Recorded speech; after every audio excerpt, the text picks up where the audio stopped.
Sahabat muslim, apa yang diucapkan selebgram Islami Abu Takeru ini benarlah adanya. Karena kita dilarang melakukan jual beli di dalam masjid. Tak hanya memesan ojek online, kita pun tidak dianjurkan untuk menerima telepon di dalam masjid yang membahas tentang pekerjaan atau proyek yang bertujuan untuk menghasilkan uang. Bahkan Rasulullah sampai mendoakan orang-orang yang melakukan jual beli di dalam masjid supaya tidak mendapatkan keuntungan alias merugi. Tak hanya itu, Rasulullah pun membenci orang yang mengumumkan barang hilang di masjid dan mendoakan agar barangnya yang hilang tersebut tidak kembali. Adapun dalilnya sebagai berikut, jika engkau melihat orang berjual beli atau orang yang barangnya dibeli di masjid, maka katakanlah kepada mereka, semoga Allah tidak memberikan keuntungan pada perdaganganmu. Dan jika engkau melihat orang di masjid yang mengumumkan barangnya yang hilang, maka katakanlah, semoga Allah tidak mengembalikan barangmu. Tentunya ada alasan yang lebih penting di balik itu semua, sehingga Rasulullah melarang kegiatan jual beli dan pengumuman barang hilang di masjid. Karena hal-hal tersebut merupakan urusan duniawi yang dapat mengganggu ibadah kita serta orang lain. Selain itu, Rasulullah juga melarang umatnya melakukan kegiatan nasyid yang melantunkan syair-syair di dalam masjid. Adapun kegiatan yang diperbolehkan di dalam masjid ialah sebagai berikut. Yang pertama, lelaki yang bertempat tinggal di masjid dan kesehariannya hanya untuk beribadah. Dalam hal ini contohnya adalah marbot masjid.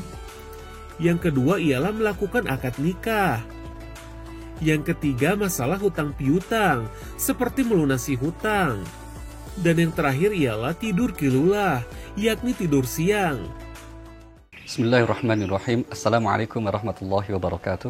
Alhamdulillah, assalatu wassalamu ala rasulillah wa ala alihi wa sahbihi wa mawalah amma ba'd. Adakah latar belakang kenapa Rasulullah sallallahu alaihi wasallam melarang jual beli di dalam masjid? Kalau kita lihat dari sekian hadis yang ada, yang intinya adalah melarang jual beli di masjid, kita tidak mendapati kasus khusus atau yang biasa disebut dengan istilah asbabul wurud. Kalau kasus sebab turunnya ayat biasanya disebut asbabun nuzul. Nah, itu kita tidak mengetahui secara pasti. Namun demikian, prinsip dasarnya memang tidak boleh orang berjual beli di masjid. Di antara hikmahnya apa? Karena disebut masjid itu tempat sujud. Tempat orang untuk beribadah, memasrahkan diri kepada Allah Subhanahu wa Ta'ala. Sedangkan jual beli atau aktivitas bisnis lainnya itu aktivitas yang berkaitan melibatkan hal-hal yang persoalan dunia. Sehingga kemudian kalau itu juga diusung dibawa ke dalam masjid, tentu ini akan mengganggu kekhusyuan orang-orang yang sedang bermunajat kepada Allah Subhanahu wa Ta'ala. Itu di antara hikmahnya. Kemudian hal lain yang di sini kita masuk pada persoalan fikih yang tidak sederhana. Karena apa? Kalau di zaman dulu orang jual beli itu kemudian langsung bertemu, kemudian langsung ada barangnya.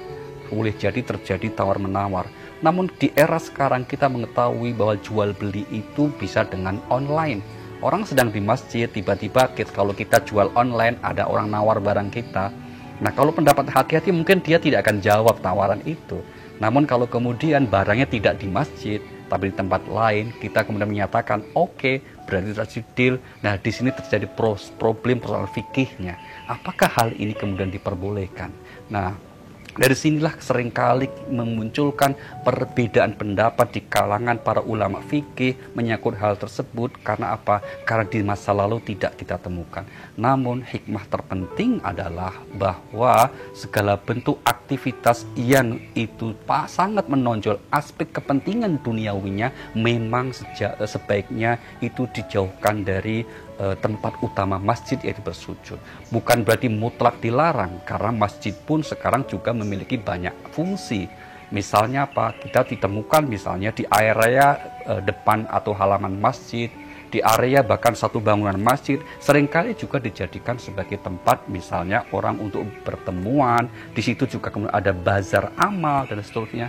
Nah, maka yang dimaksud dilarang jual beli adalah ruang utama yang dibatasi oleh pintu-pintu, yang dibatasi oleh tiang-tiang, yang dimana di sisi luarnya kita sering menyebutnya itu di luar masjid. Salah satu ukuran utamanya apa? Kalau kita baru datang, kita laksanakan sholat sunnah tahiyatul masjid, itulah ruangan masjid.